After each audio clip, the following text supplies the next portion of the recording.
আসসালামু আলাইকুম। তো আজকের ভিডিওতে আমি আপনাদেরকে দেখাবো কিভাবে প্লাজো সালোয়ার কাটিং করতে হয়। তো আশা করছি ফুল ভিডিওটি দেখবেন, তাহলে যারা সেলাই কাজে একদমই নতুন আছেন তারাও শিখতে পারবেন। তো কিভাবে আমি কাটিং করি তো অবশ্যই ফুল ভিডিওটি দেখে যাবেন। তো এখানে আমি প্রথমে কাপড় নিচ্ছি 2 গজ 4 গিরা পরিমাণ। তো কাপড়টিকে এখন আমি মেলে নেব। কাপড়টিকে মেলে এখন আমি 2 ভাঁজে 4 পার্ট করে নিয়েছি। আমি যে এই সাইডে আছে এই সাইড হচ্ছে বন্ধ সাইড, অপর দিকে আছে খোলা সাইড।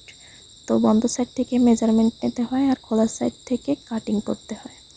এখন আমি এখান থেকে লম্বার মাপটি নিব। তো এখানে লম্বা হচ্ছে টোটাল 40 ইঞ্চি, তো আমার অ্যাকচুয়াল থাকবে এখানে 37 ইঞ্চি। তো কাপড়টি টোটাল লম্বাই হচ্ছে 40 ইঞ্চি, আমি এখানে সম্পূর্ণ 40 ইঞ্চি আমি এখানে রেখে দিব।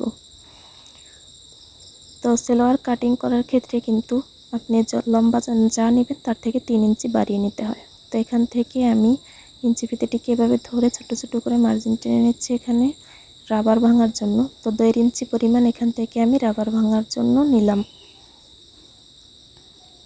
তো এখান থেকে এভাবে স্কেলটি ধরে এইভাবে মার্জিন টেনে নিলাম।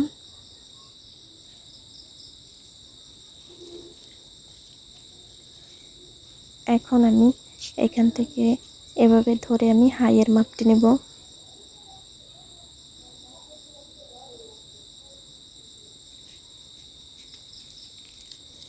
এখান থেকে চওড়া আছে টোটাল 16 ইঞ্চি পরিমাণ, আর আমি পুরো 16 ইঞ্চি আমি চওড়া নেব না। এখান থেকে 3 ইঞ্চি পরিমাণ বাদ দিয়ে তারপরে আমি বাকি অংশটুকু নিব।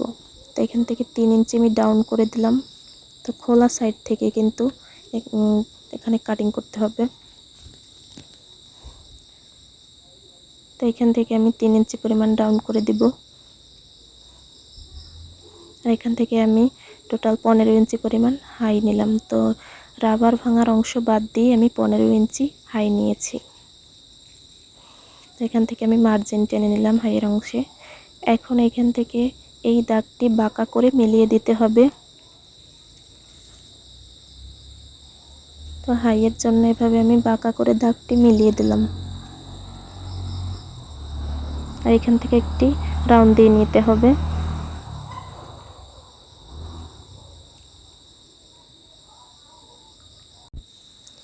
এখন আমি এখান থেকে পায়ের মোহরি মাপ দিব। তো এখানে আমি মোহরি নিচ্ছি টোটাল 30 ইঞ্চি, 30-এর অর্ধেক হবে 15 ইঞ্চি পরিমাণ।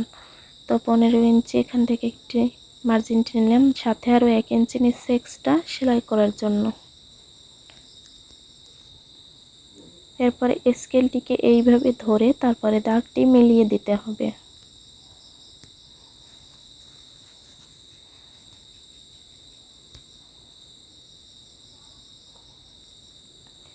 এরপর আমি এই দাগ অনুযায়ী কাটিং করে নেব।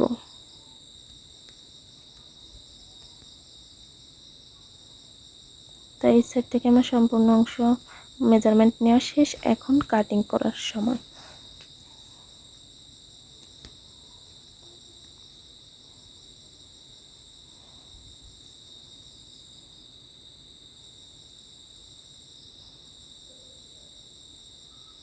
তো প্লাজো কাটিং কিন্তু একদমই সহজ, যারা সেলাই কাজে একদমই নতুন আছেন তারাও শিখতে পারবেন। খুব সহজ নিয়মে প্লাজো কাটিং করা খুবই সহজ।